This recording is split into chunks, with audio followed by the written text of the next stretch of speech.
Jerusalem, AP, Muslims worldwide will celebrate one of their biggest holidays under the long shadow of the coronavirus, with millions confined to their homes and others gripped by economic concerns during what is usually a festive time of shopping and celebration. The three-day Eid al-Fitr marks the end of the fasting month of Ramadan for the world's 1.8 billion Muslims. People usually celebrate by traveling, visiting family and gathering for lavish meals, all of which will be largely prohibited as authorities try to prevent new virus outbreaks. The holiday will begin on Saturday or Sunday, depending on the sighting of the new moon, and the dawn-to-dusk fasting of Ramadan will come to an end. Some countries, including Turkey, Iraq and Jordan, will impose round-the-clock curfews for the duration of the holiday. In Saudi Arabia, home to the holy cities of Mecca and Medina, people will only be allowed to leave their homes to buy food and medicine. But even in countries that have largely reopened, the holiday won't be the same. Most restrictions have been lifted in Jerusalem, but the Al-Aqsa Mosque compound, the third holiest site in Islam, will remain closed until after the holiday. Shopkeepers in the Old City, which has been emptied of tourists and pilgrims since March, are reeling from the effects of 6 weeks of lockdown. The Jafar family's famous sweets shop in the Old City is normally a hive of activity, with tourists and locals enjoying nafe, a syrupy cheese-filled pastry. These days the seating area is empty and dark as only takeout is allowed. "It had a huge impact on us," said Ali Jafar, one of the owners, as he worked the counter. He said business has dropped by more than 2/3, forcing them to lay off 10 workers. In Egypt, authorities have extended the nighttime curfew, which will now begin at 5 p.m. instead of 9 p.m., and halted public transportation until May 29. Shopping centers, malls, beaches and parks, which would ordinarily be packed, will be closed.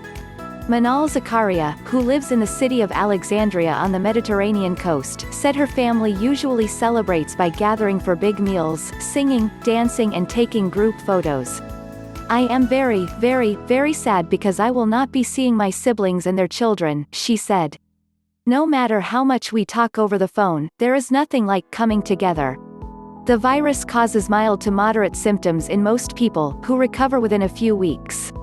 But it is highly contagious and can cause severe illness or death, particularly in older patients or those with underlying health problems. In Indonesia, the largest Muslim-majority country, President Joko Widodo said restrictions would remain in place through the holiday. The country, with a population of 270 million, has reported more than 18,000 cases, including around 1,200 deaths. "I emphasize, there is no relaxing the policy of large-scale social restriction yet," Widodo said during a virtual cabinet meeting on Monday.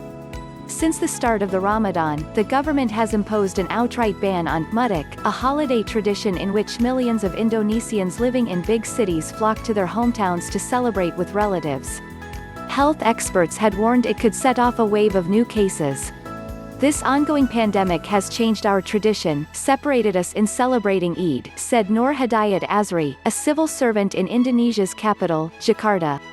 "We are like dealing with a merciless and invisible enemy this time around." Malaysia will allow people to visit relatives who live nearby, but such gatherings are limited to 20 people. Visitors are urged to wear face masks and to refrain from hugging, kissing and sharing plates. Some mosques have reopened, but congregations are limited to 30 people. India's 172 million Muslims are also preparing for a subdued holiday, with large gatherings banned. They have faced heightened stigma, threats and boycotts by many Hindus, who blame the local outbreak on a 3-day convention of Islamic missionaries held in March.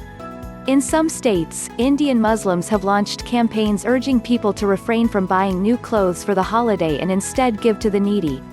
In Iran, which has endured the deadliest outbreak in the Middle East, authorities have imposed few restrictions ahead of the holiday aside from cancelling mass prayers in Tehran traditionally led by Supreme Leader Ayatollah Ali Khamenei.